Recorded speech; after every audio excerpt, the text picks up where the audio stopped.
So, let's dive into a radical new way of looking at mental health. I mean, what if we can move beyond all those familiar labels and see our minds not as machines that can break down, but as these living, breathing systems that are always trying to find their own harmony?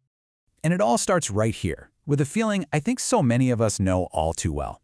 When you get a diagnosis, depression, anxiety, whatever it is, it can land like a life sentence. It can feel so heavy, bringing this sense of shame or helplessness, and this nagging thought that maybe you are just fundamentally flawed.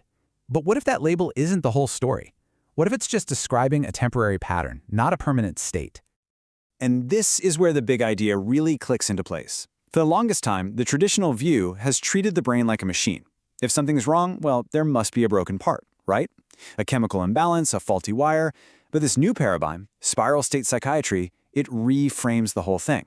It asks us to see the mind as a dynamic field, where our distress isn't some kind of system fault, but just a temporary disruption in a living and, honestly, a very resilient system. To really get our heads around this, we need a better metaphor. So let's just step away from the world of mechanics and machines and walk into nature for a minute. This image, it just illustrates the core idea so perfectly. I want you to think of your consciousness as a pond. Now, a pond can get murky after a big storm, right? Or it can get stagnant if the water stops flowing. But we never look at the pond and say the water itself is broken. We get that it's the conditions that are affecting the water. It's the same thing with our minds. They aren't broken. They're just experiencing conditions that create turbulence or stagnation. And that one simple shift changes everything about how we relate to ourselves. The question is no longer about self-blame, pointing a finger at some permanent flaw inside of us. Instead, it becomes this question of compassionate curiosity. It's an invitation to just gently explore the dynamics that are playing out on the inside. Okay, so if the mind is a field, how in the world do we map it? Well, this new model gives us a map. It even gives us an equation that describes the three essential forces that are constantly shaping our inner world. First up, we have G for grace. And grace is all about containment. This is our foundation. It's that deep feeling of safety, our ability to regulate ourselves, that sense of being grounded even when things get totally chaotic. I just love this analogy. Grace isn't some rigid cage that locks you in. No, it's more like the strong, reliable banks of a river. It provides just enough structure for us to handle the flow of life without being completely swept away by it. When our grace is strong, we feel secure. We feel held. Next up, we've got gamma, and that represents reflection. This is our amazing, uniquely human ability to stand back and observe our own thoughts and feelings, to literally think about our own thinking. It's where all our insight and perspective comes from. So picture gamma as this perfectly clear mirror. It lets you see what's actually happening inside you. That moment you can say, there's that anxious thought again, without getting sucked into it or, and this is key, judging yourself for having it. It's what allows us to learn and grow from our experiences.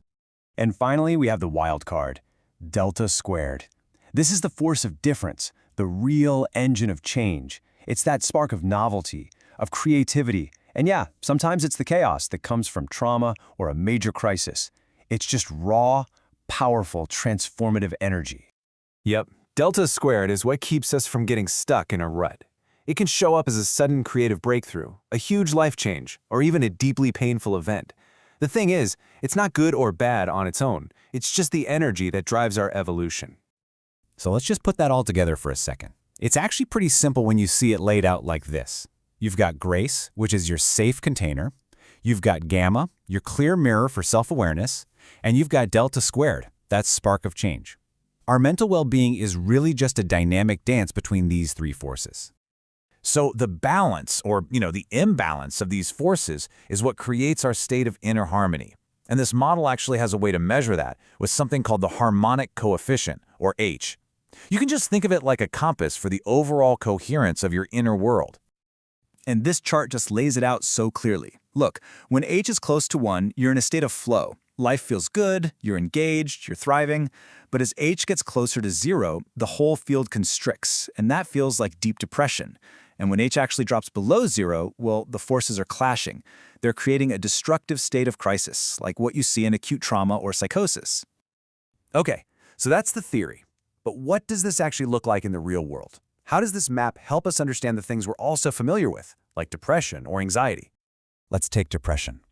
In this model, depression isn't a broken brain. It's a field that's become constricted. It's stuck. That delta squared, the force of novelty, has totally collapsed, which is why everything feels flat and gray. Grace, our container, becomes this rigid prison of isolation, not a safe haven. And gamma, our reflection, gets stuck in this awful loop of rumination instead of giving us real insight. The whole system has just lost its flow. Now, anxiety and PTSD, that's a completely different dynamic. In fact, it's kind of the opposite. Here, delta squared isn't collapsed. It's a tidal wave. It's this overwhelming force of trauma or threat that just floods the entire system, shattering our sense of safety, our grace, and totally overwhelming our ability to think clearly, our gamma. The riverbanks have broken, and the whole system is just plunged into chaos.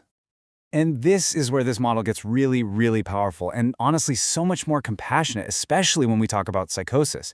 It sees psychosis as a state where the container of grace and the mirror of gamma have been completely shattered by some overwhelming force. But, and this is so important, it's not seen as random madness. It's often viewed as an attempt by the psyche to reorganize itself in the face of an impossible situation. And it can even hold the potential for a breakthrough if and only if it's handled with care and support.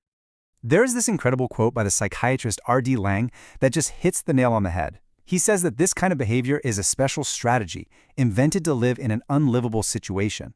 It suggests that even the most extreme states aren't a sign of a defect, but a meaningful, if desperate, strategy for survival. The behavior has a purpose. So if we can map these patterns of distress, what does that mean for healing? Where do we go from here? Well, the goal shifts completely. We move away from just suppressing symptoms and toward actively cultivating inner harmony and coherence. This model lays out a really clear, logical path forward, especially for trauma. First things first, you stabilize. You strengthen grace. You rebuild those riverbanks so you feel safe again. Then you very carefully approach that difficult energy, the delta squared, in small, manageable doses. Next, you use your gamma, your reflection, to make meaning out of what happened. And the final goal, not just to get back to where you were, but to emerge even stronger, a process we call post-traumatic growth. In this slide, right here, this is the whole game. It's the core difference. The conventional approach often just focuses on suppressing symptoms, using medication to quiet the noise. The spiral state approach is about cultivating coherence. It's about rebalancing those underlying forces so that harmony and clarity and flow can arise naturally, from the inside out. So I want to leave you with this one final question to really think about. What if everything you've ever experienced, all the distress, all the struggle, isn't actually a sign that you are broken? What if it's simply a signal from a dynamic, living field that is trying, against all odds, to find its way back to harmony?